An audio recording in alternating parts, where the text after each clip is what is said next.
My dad said there was just lines and lines of people. They were mobbing the place. They couldn't have a decent funeral because everybody was just crowding around taking souvenirs. Clyde's body is borne to the grave. He died at the hands of the law. My grandpa went down to the funeral home to Clyde's viewing. It was probably a little bit of excitement for them. He was only one of thousands. 3 miles across the city from where Clyde's body lay, lies the body of Bonnie Parker, and here the crowd is even greater. Bonnie and Clyde had been on a 2-year crime spree that left a trail of dead bodies in their wake. They were little more than a local curiosity until photos of the couple were discovered at a crime scene in 1933. Overnight, the country became transfixed by the scandalous images, press accounts of improbable escapes, and their illicit romance. Bonnie and Clyde, who people are sort of making up stories about or getting sightings of, all of a sudden there are pictures, there are guns, and there's evidence. It was a nonstop soap opera. Everybody was tuned into the radios, everybody was reading the papers, and actually it was almost like they were rooting them to get away. Bonnie and Clyde would join the ranks of other celebrity gangsters like John Dillinger, Pretty Boy Floyd, and Babyface Nelson. So-called public enemies who emerged out of nowhere during the Great Depression to capture the country's imagination. In a world where there was very little to get excited about in summer 1933, Bonnie and Clyde were pretty big news. Everybody was talking about the criminals, the bad guys. But Clyde and Bonnie had the one thing the others didn't, the whole true romance and the sexy scandal. Bonnie and Clyde's notoriety would force them to take even greater risks to remain free and on the open road, as law enforcement's hunt was kicked into overdrive. There wasn't going to be any arrest or any trial. It was going to be an execution.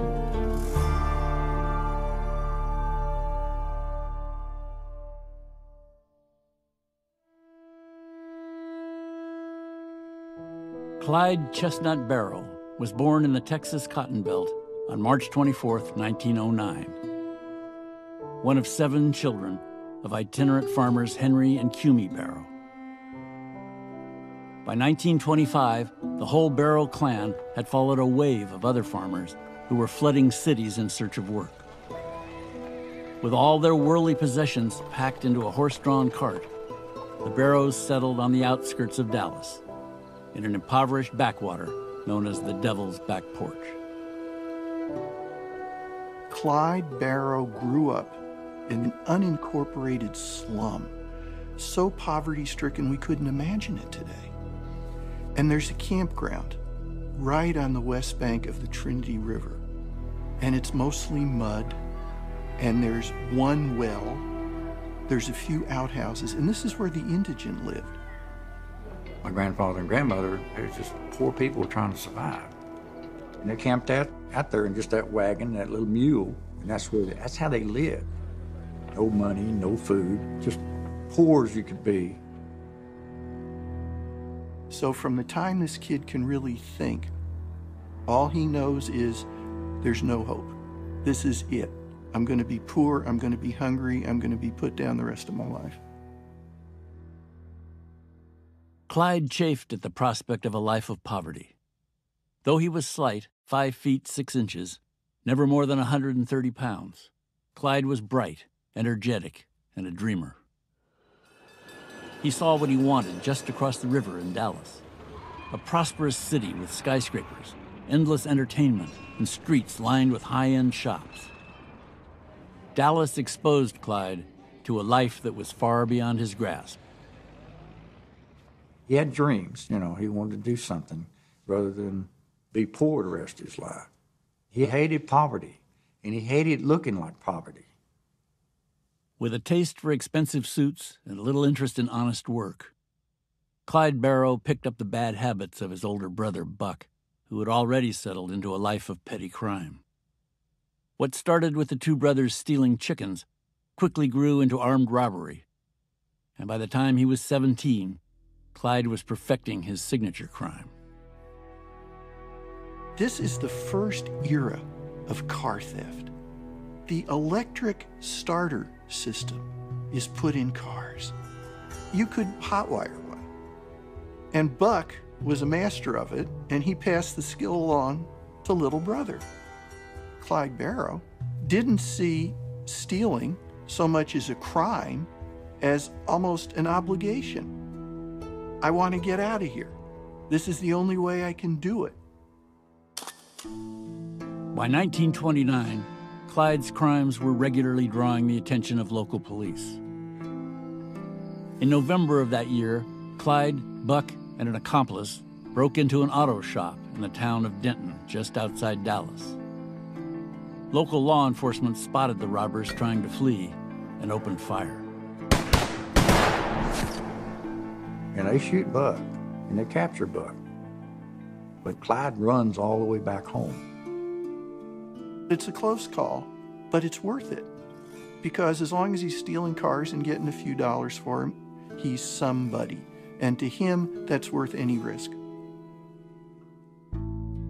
Despite his brush with the law, Clyde's family was happy to have him close to home. And just a few months later, he would meet a young girl from the same side of the tracks who shared his yearning for a better life.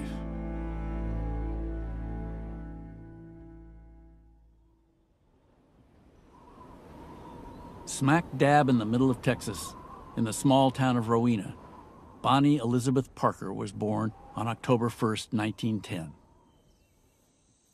4 years later, after her father's unexpected death, Bonnie's mother, Emma, moved the family not far from the slums of West Dallas. Despite the impoverished conditions, Emma made sure to raise her 3 children with the knowledge that they were somehow better than their surroundings. My dad was Bonnie's brother, and Daddy was the oldest, and then Bonnie, and then my Aunt Billie Jean. She raised those 3 kids by herself. She literally was their everything. My daddy and Billie Jean, I know, were spoiled. So I'm quite sure Bonnie was spoiled too. Bonnie was just a cute little Texas girl.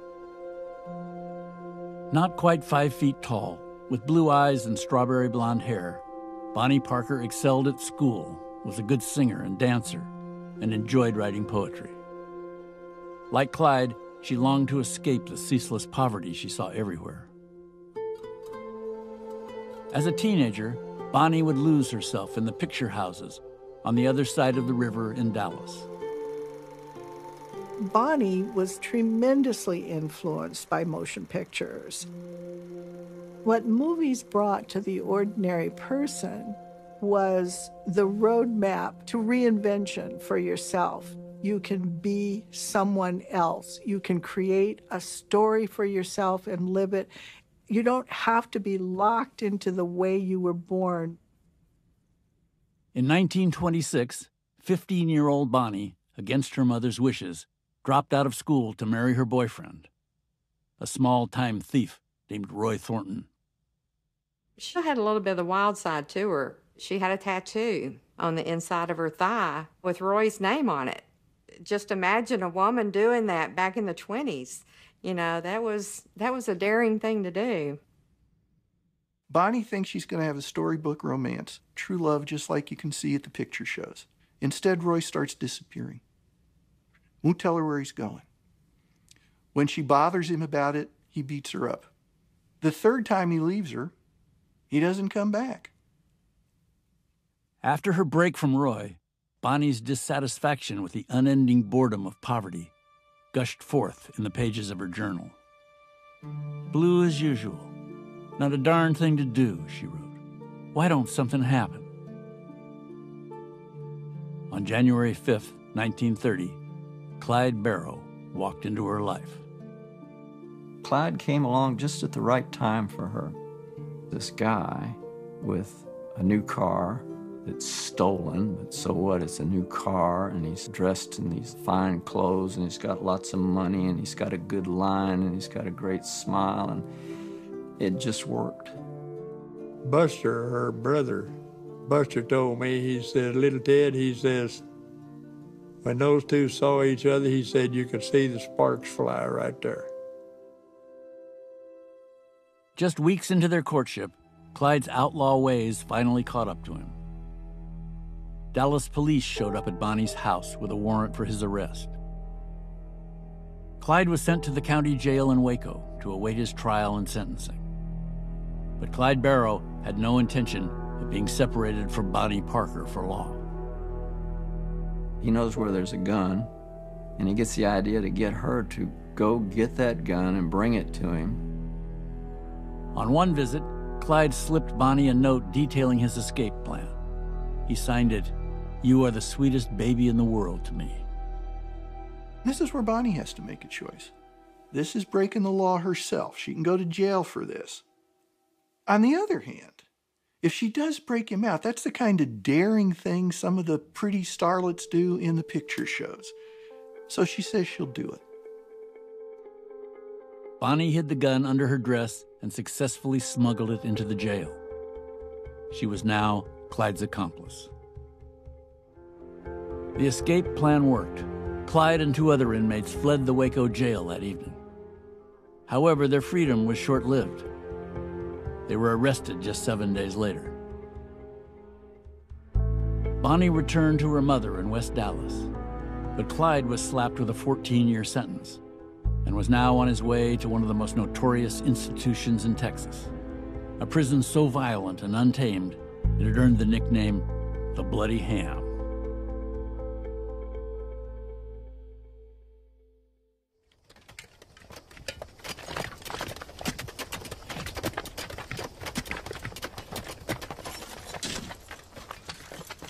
When Clyde Barrow goes to prison, he's going into a state prison system that is not meant to rehabilitate prisoners.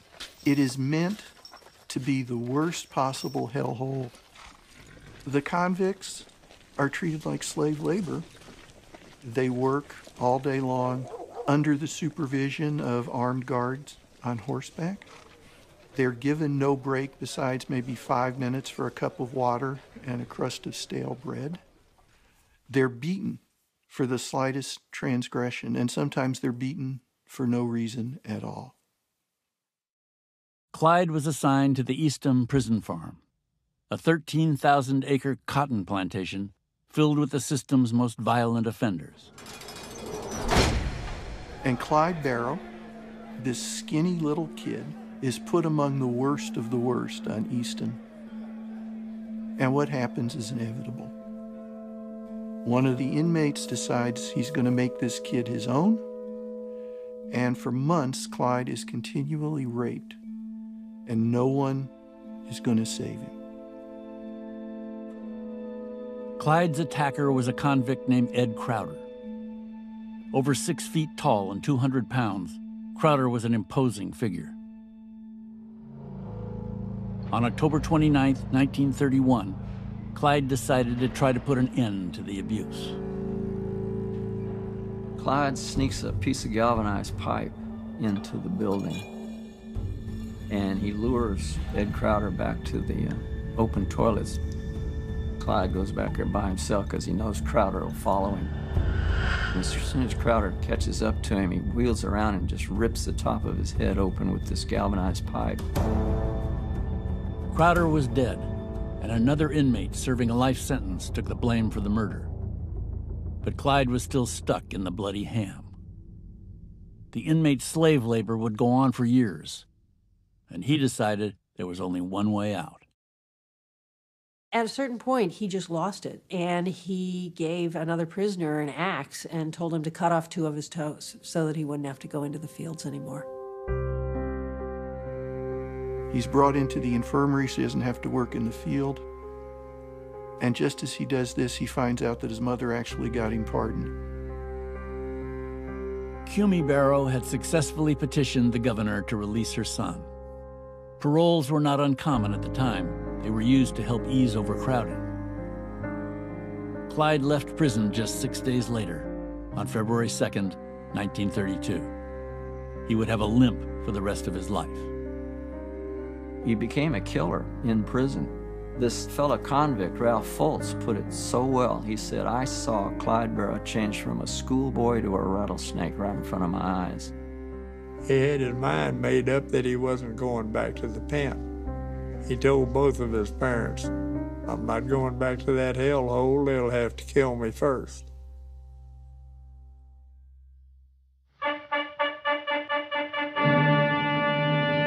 He's somebody. He's in the big town doing things in a big way. Yeah, look at us. Just a couple of nobodies, nothing. When Clyde comes out of prison in 1932, it was the beginning of the true crime era in America. The Depression is still there. It's still awful. People are poor all over the country. People are suffering. So many Americans think of the government, the police, the banks as the villains. Those elements created the perfect audience. Everybody was talking about the criminals, the bad guys, and not in any sense being derogatory. The gangster figure represented somebody at the bottom of the social scale, condemned to a life of nothing, who did not accept that as their fate, and who found a way to change it, which was through violence. So it's socially acceptable to like this gangster who does everything you can't do and does it with so much success. That's the appeal. By the spring of 1932, Bonnie Parker had reunited with Clyde Barrow as he resumed his life of crime. After a botched robbery attempt, she was captured, while Clyde got away. Bonnie found herself alone in a jail cell in Kaufman, Texas, awaiting a decision by a grand jury. Now, 21-year-old Bonnie was playing out a scene in her own movie. In a poem she wrote from her jail cell, Bonnie plays the part of a jilted girlfriend, determined to win her man back. If he had returned to me sometime, though he hadn't a penny to give, I'd forget all this hell that he caused me and love him as long as I live. But there's no chance of his ever coming, for he and his maul have no fears, but that I will die in this prison or flatten this 50 years. She picked up that language from the pulp fiction magazines, from the tabloids, and from Hollywood. It says everything in there. She's using all the lingo, and she wants to be part of that world. Her mother reads these poems and says, this is not the daughter I raised, this is not the daughter I loved. She says, I began to see a strange and terrifying change in the mind of my child. Bonnie has made a switch to investing in this persona in which what honor means is to stick to your man no matter what.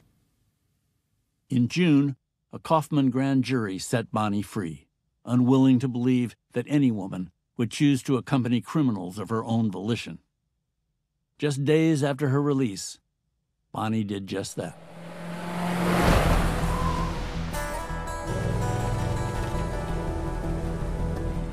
Taking their fate into their own hands, Bonnie, Clyde, and a revolving cast of ex-cons that would make up the Barrow Gang set out on the open road, burning a path through 24 states, robbing gas stations, banks, and grocery stores, often scoring just enough money to make it to the county line.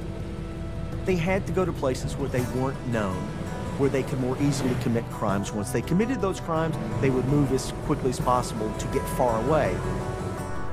From Dallas, they would go up through Oklahoma and Missouri. Clyde loved hitting banks in Iowa. They would go as far as Indiana, one case all the way to Ohio. They once even did a western trip out to New Mexico. He told his mom, he said, Mom, he says, all the money in the world is not going to make me free. So all he was interested was getting down the road and live another day. There was no incentive for him to go straight whatsoever, whereas he actually knew he was good at crime. He was good at stealing things. He was really good at driving. He was good at stealing cars. Fortunately for Clyde, Ford had just introduced the V8 engine, creating the most powerful car in mass production.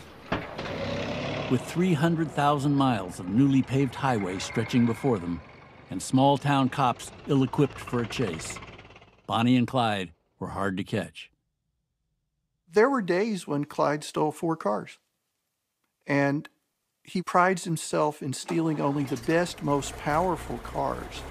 And those Ford flathead V8s could flat out move. I mean, Clyde could and did often escape because he could go 70, 80, 90 miles an hour, and the law is chugging along at 35 miles after him. My father said that you chased in Clyde, and it looked like that little Ford would coil up like a snake and launch. And he said every time it launched, he'd gain about 100 yards on you. And he said after 4 corners, forget it, you're not gonna find him, he's gone. Though Clyde would later tell his family that he always preferred to run rather than fight, he was preparing for both. He amassed an arsenal, including his gun of choice, the massive Browning automatic rifle, or BAR, complete with armor-piercing bullets. National Guard armories were all over the states. Clyde, on a regular basis, would break in and steal the Browning automatic rifles, the fancy pistols, the good weapons. These weapons were not made available to local law enforcement officials. So if the Barrow Gang was ever in a situation where for some reason they couldn't outdrive pursuit, they would always be in a position to outshoot them.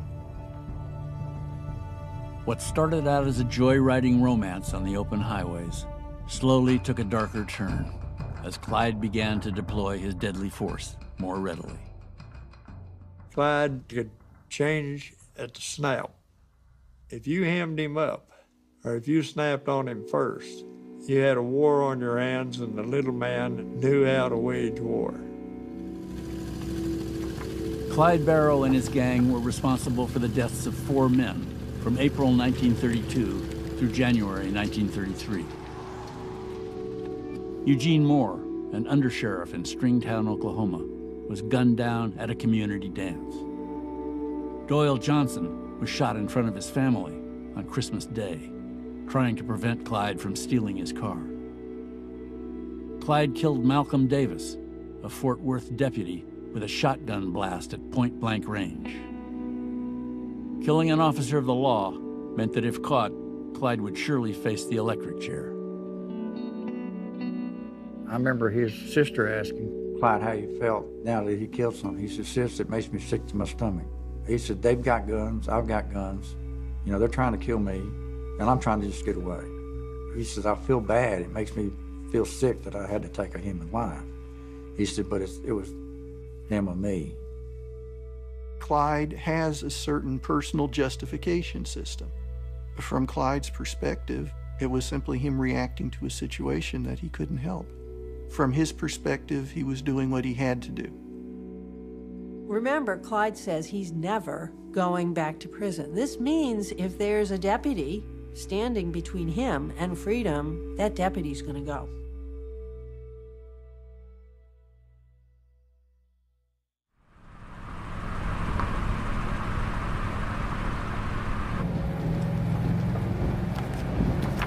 By 1933, the Barrow Gang's exploits were making news in a handful of western states. Despite the risks, Bonnie and Clyde always found a way to see their families in West Dallas. Bonnie and Clyde, they were really very close to the family, very close, and they kept coming back. You know, back then, families banded together. They assumed the lines would be tapped. So Clyde would put a message in a Coke bottle, and he'd drive down the road and he'd toss out the Coke bottle with a message in it. Kimmy would go call all the family members. She said, "Look, I've got a great big pot of beans, some cornbread, or some fried chicken." She said, "Any way you can come over?" "Yep, we'll be there." So that was a signal that all the family were going to meet. The Barrows and Parkers rendezvoused with Bonnie and Clyde in secluded parks outside Dallas, where they'd feast on Cummy's home cooking. Bonnie would shower her family with gifts and cash, much needed during the Depression. Her mother, Emma, pleaded with her to give herself up, and even Clyde tried to convince Bonnie to leave him. You know, Clyde tried to get her to leave. And he said, they're not after you, they're after me. And they're after me to kill me. But she wouldn't do it. And I guess he admired that in her. The love was so strong that no matter what he tried to do, she wasn't gonna go. And her loyalty to him, it's a love that you don't see in today's world. I don't condone what they did. I resent her for the fact that she hurt the family so much. But on the other hand, I kind of admire her, you know, having that love, you know, and being capable of loving that deeply. By the spring of 1933, Bonnie and Clyde's criminal odyssey was into its second year. Now, 2 new travelers joined the ride. Clyde's brother, Buck, who was just recently paroled from prison, and his wife, Blanche. Both were welcomed additions to the gang. In April, the 2 couples and a young criminal protege named W.D. Jones were holed up in an apartment in Joplin, Missouri, taking a break from the road. Of all the places you could have picked to go for a vacation if you were on the run from the law, Joplin was a hotbed of bootleggers. So the cops were always on the lookout for anybody suspicious. On April 13th, the local authorities decided to investigate the Barrow Gang's hideout. John Harriman, a farmer moonlighting as a part-time peace officer, approached the house with Joplin police. They were armed only with pistols. Here are these Joplin cops thinking we're going to bust a couple of bootleggers. And instead, as one of them swings a car up to block the driveway so no one can get out, through the actual garage door comes this blast of powerful gunfire. And of course, it's the Barrow Gang. If you're in a gunfight and all you got is a little pistol and you hear that BAR go off, you know that it's time to go home. Harriman died at the scene. His colleague, Joplin policeman Harry McGinnis, was so riddled with bullets, his arm was nearly detached. He would die before daybreak. The gang made off in one of their stolen Ford V8s. But what they left behind would change everything. After the gunfight at Joplin, because the group had to leave so fast, they left everything, clothes, jewelry, weapons, and a couple of rolls of unprocessed film. And on this roll of film, there's some pictures of Bonnie Parker holding Clyde at gunpoint with a rifle. And the best picture of all. At a time when girls had to know their place and how to act like ladies. Here's Bonnie Parker leaning on the stolen car. In one hand, she's dangling a pistol, and in her mouth is a stogie. She always hated that picture. Of course, it was never intended to be published. None of those photos were. But on April 15th, the pictures were splashed across the front page of the Joplin Globe.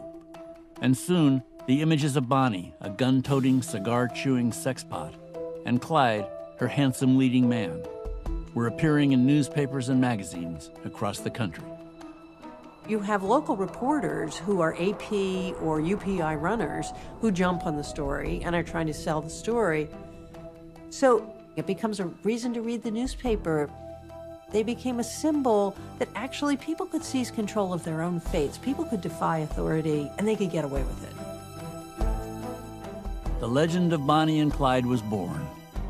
With the photos, the duo went from 2-bit Texas hoods to mythic outlaws. They came at a time when you can really literally say a lot of Americans needed them. It's this whole Romeo and Juliet, illicit romance, a little spice, a little soap opera drama at a time when the country's desperate for entertainment. Their cultural timing was absolutely perfect.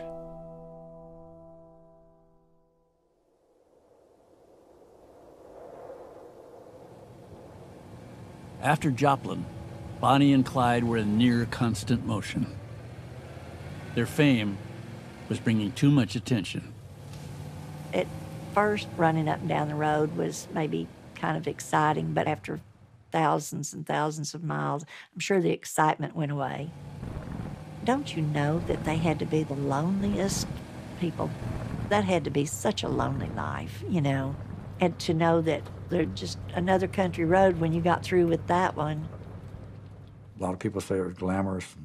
No, I don't think living in a car and bathing in rivers and eating out of a sardine can is a way of life. They were just trying to stay alive. That's all they were doing, you know, just existing.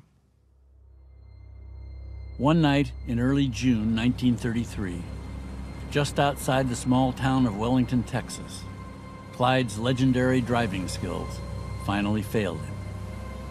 Clyde's coming in on the new road, but it ends, and there's a detour to the old road to use the bridge that's in place. Clyde's driving so fast he doesn't see it. The car flips over, catches fire. It's a wonder they weren't all killed right there.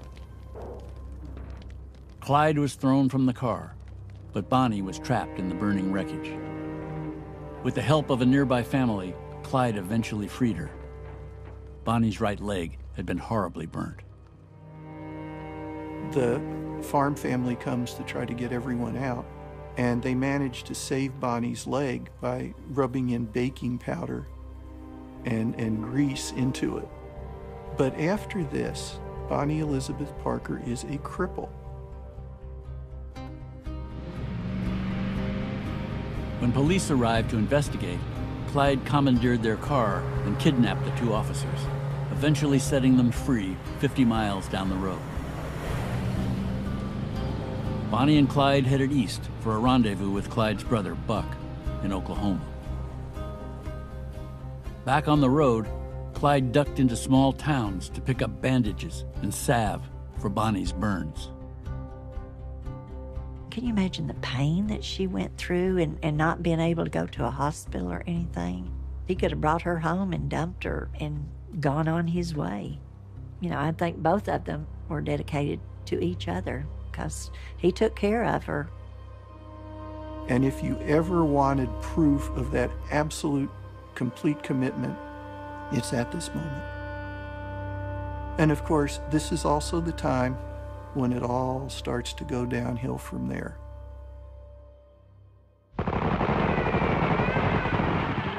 In learning self-defense, they were told, if you are forced to shoot, then shoot straight. In 1933, the federal government began its national war on crime. A new crop of violent gangsters had suddenly emerged and was making headlines across the country. True crime was already popular in America, and some of the big-name criminals were celebrities. I mean, John Dillinger was movie star handsome. You had Ma Barker and her boys. You had the guy with the best nickname, Pretty Boy Floyd. They were doing some things on a large scale. J. Edgar Hoover, head of the Justice Department's Division of Investigation, warned of a criminal army that was sapping the spiritual and moral strength of America. Hoover advocated for a stronger federal police force to restore law and order for a nervous American public. From like 33, 34 is this pivot point in American culture where you're coming out of the nadir of the Great Depression, but Roosevelt has been elected, J. Edgar Hoover is getting the FBI organized, and you see the gangster figure kind of representing both our vicarious need for rebellion against the economic and the political system, but also the need we have for order and stability, because we're in a very terrifying time. Clyde Barrow now found himself on Hoover's list of wanted men, and federal agents in Dallas were assigned to track his movements. This desperate public enemy now rises to fame as an underworld hero. But it was the bank robber John Dillinger who was the centerpiece of Hoover's crusade, commanding no less than 38 agents alone. To a vicious man killer. The Barrow gang was in no way up there at the top level. The public, though, perceived that they were. And newspapers and true crime magazines would exaggerate their takes from different robberies, would give them credit for huge heists that they had nothing to do with. Despite what the press was writing, the Barrow Gang remained very much a problem for local police, who had spent a year chasing the crime duo across multiple states. If they wanted to stop Bonnie and Clyde, they'd have to match their firepower. On July 20th, 1933, police officers, this time armed with heavy weapons and armor, cornered Clyde and the gang in a motel in Platte City, Missouri. After a bloody shootout, the gang managed to escape, but Clyde's brother Buck sustained a bullet wound to the head, and his wife Blanche was blinded by glass from a shattering windshield. 4 days later, near Dexter, Iowa, the battered Barrow Gang was again surrounded. Eager onlookers and the press, hoping to catch a glimpse of the now famous outlaws, watched as police opened fire. Clyde is trying to have everybody run towards the brush by the side of the river. And Bonnie, of course, can't run. She has to be carried. Halfway towards the river, Buck says he can't make it. And Clyde realizes he has to leave his brother. That's the only way he can save Bonnie. Buck and Blanche are taken prisoner, and the Des Moines photographer from the newspaper runs up with his camera to take a picture of Blanche, and Blanche can barely see. And she thinks somebody's got a gun and is just going to execute them. Blanche went to prison, and Buck died a few days later. Before, death is an abstraction. Yeah, it'll happen sometime, but aren't we having fun? Well, now it's found him. After the shootout in Iowa, Clyde was taking even greater risks to stay on the road. And now, with Buck's death, he needed a new gang. In January of 1934, Bonnie and Clyde took part in an early morning raid of Eastham Prison that freed 5 inmates. It was a satisfying bit of revenge, but set off a chain of events that not even the great escape artist Clyde Barrow could elude. After Clyde staged the raid on Eastham, the head of the prison system, an extraordinarily effective bureaucrat named Lee Simmons, said, I'm going to bring these people in. There was no state police that were going to come in and help them, so Simmons felt like he had to do it himself. Simmons reached out to Frank Hamer, the most famous lawman in Texas. A former member of the notorious Texas Rangers, Hamer had spent half his life hunting criminals and had already killed 53 men during his service. Captain Frank Hamer was a legend among Texas Rangers. He was the roughest and toughest of them all. He used to tell new Ranger recruits that the best way to enforce the law is a .45 slug in the gut, and he meant it. Lee Simmons told Frank Hamer to put Clyde and Bonnie on the spot and shoot everyone in sight. From the word go, there wasn't going to be any arrest or any trial. It was an execution. Hamer set out on the road in a rented Ford V8, meticulously retracing Bonnie and Clyde's path, looking for a pattern to their travels, or for anyone willing to give them up. In Louisiana, Hamer caught a break. The family of a fugitive named Henry Methvin, whom Clyde had just busted out of Eastham Prison, wanted to cut a deal. Clemency for their son in exchange for Bonnie and Clyde.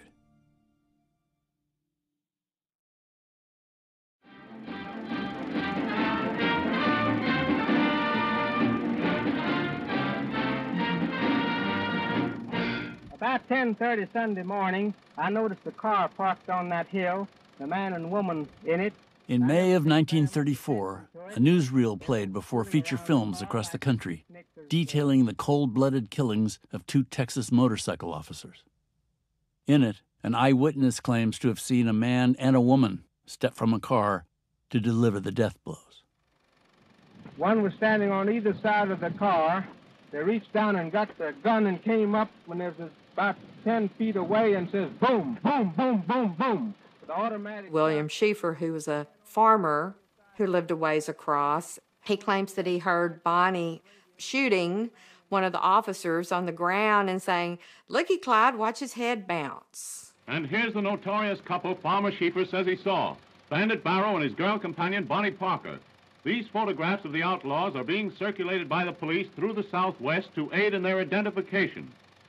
The girl always carries at least 2 guns. With Barrow, she's accused of... They don't tell you that there were 2 versions of witnesses. One was old man Schieffer, who was at his house that was 3/4 of a mile across the valley. Right at that orchard. And then you've got another couple. They looked up the road in time to see a tall man and a smaller man shoot them. The tall man was Henry Methvin, the smaller man was Clyde. Henry Methvin was traveling with Bonnie and Clyde on Easter Sunday when the trio pulled over to rest near Grapevine, Texas. When the officer pulls up on the hill, Henry Methvin notifies Clyde. He says, "Hey, look, it's the police." Clyde says, "Let's take them." Knowing Clyde and some of his escapades, it probably meant that he wanted to kidnap him. He wanted to take him on a ride like he had done with others. But Henry Methvin didn't take it that way. He thought it meant to kill him, and so he started shooting. Despite the shooting, Henry Methvin's role in the Grapevine murders seemed to be overlooked. This plan to pardon Henry Methvin was already in the works in the state of Texas if he helped bring him in over in Louisiana. And now he's involved in this double murder, and there's a clear attempt to hide the fact he was there at all and to replace Methvin with Bonnie.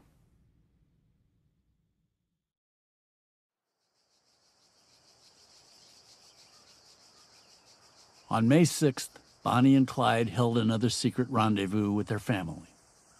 It would be their last. Their criminal exploits had taken a toll not only on themselves, but everyone around them. Buck was dead. Blanche was in prison.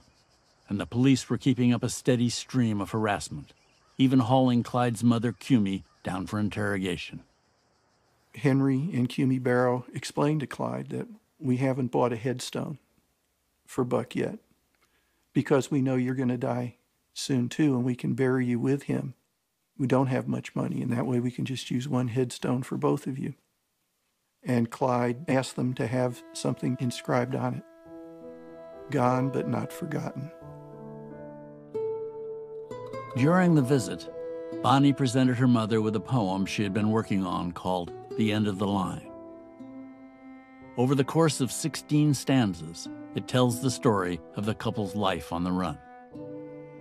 They don't think they're too smart or desperate. They know that the law always wins. They've been shot at before, but they do not ignore that death is the wages of sin. Someday they'll go down together. They'll bury them side by side. To a few, it will be grief. To the law, a relief. But it's death for Bonnie and Clyde.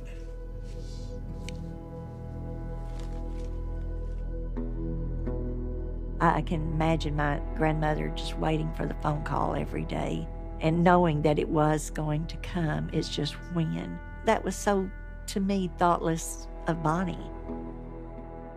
There's no doubt about it. Clyde Barrow knew exactly what he was doing. Bonnie Parker knew exactly what she was doing.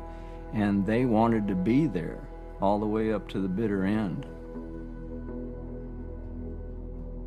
In mid-May, Bonnie and Clyde were in Louisiana. They had plans to meet Henry Methvin at his parents' home on Wednesday, May 23rd at 9 a.m. The trap was set. Frank Hamer had assembled a posse that included deputy sheriffs of Dallas County, Ted Hinton and Bob Alcorn, and other officers from Texas and Louisiana. Armed with automatic rifles and heavy-gauge shotguns, the posse took their place, hidden in the brush along Highway 154, the only road Clyde could take to the Methvin house. To make sure the couple didn't speed right by, Henry's father, Ivy, pretended his truck had broken down on the side of the road. If Clyde had come down through there driving the way he normally did at 70 to 90 miles an hour, they'd have had a skeet shoot. If you're on the bluff, you can see almost half a mile down the road to see who's coming. But if you're in a car coming that way, you can't see anything ahead of you at all.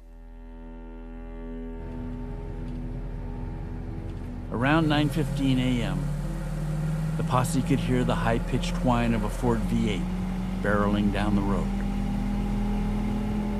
Clyde took the bait and slowed to help out Ivy Methvin. And Prentice Oakley, the deputy from Bienville Parish, he popped off the first 2 rounds and hit Clyde right in the head. Clyde's foot slips off the clutch, the car goes idling off up into the ditch. Ted says one thought ran through everyone's mind. This clown's gotten out of 11 traps before now. Is this number 12? And with that, everybody unloaded. They unleashed an incredible volley that basically shredded that car and the people in it. The shootout lasted only seconds, but in the end, the car was riddled with more than 150 bullets. Ted Hinton says when they pulled him out of the car, there was nothing but wet rags. So you can understand what a steel-jacketed bullet can do to a human body. Clyde's head was pretty well blowed off, and she's blowed all to pieces. My father had a 16mm home movie camera. The staff photographer for the Dallas Times-Herald gave it to him. He told him, he said, you're going to get them eventually, and when you do, you're going to need to document it. He carried that camera for 17 months. The posse sorted through Bonnie and Clyde's possessions. Bonnie's makeup case, several suitcases, road maps, and true crime magazines. Hamer claimed their guns and fishing tackle as a reward. Word spread quickly, and people began to crowd Highway 154. Souvenir hunters scavenged through the carnage. People started coming in, clipping off pieces of clothing. One man took a pocket knife, was trying to cut off Clyde's trigger finger as a trophy. One person was stopped by one of the officers from trying to take Bonnie's wedding ring off her hand. Later that evening, Bonnie and Clyde's parents retrieved the bodies, having learned of their deaths when reporters called for comment. My grandfather said, you know, it was terrible what he saw. It broke him down to tears, you know, having to go pick his son up and seeing what the condition they were. In life, his very presence would have struck fear to their hearts, but now they fear him not. Clyde's body is borne to the grave. Again, tragedy and shame descend upon his aged father and mother. Like his brother, back in Dallas, the spectacle of Bonnie and Clyde's demise drew tens of thousands of onlookers, all of them anxious to catch a last glimpse of the outlaw lovers they had read so much about. A large floral arrangement was sent from the Dallas newspaper vendors. In 2 days, they had sold almost 500,000 copies of extra editions. to a few, it means grief. To the law, it's relief. But it's death to Bonnie and Clyde. The couple, who had always been inseparable in life, were buried in family plots in different cemeteries. My grandmother, she would not allow them to be buried side by side. She said he had her in life, he couldn't have her in death.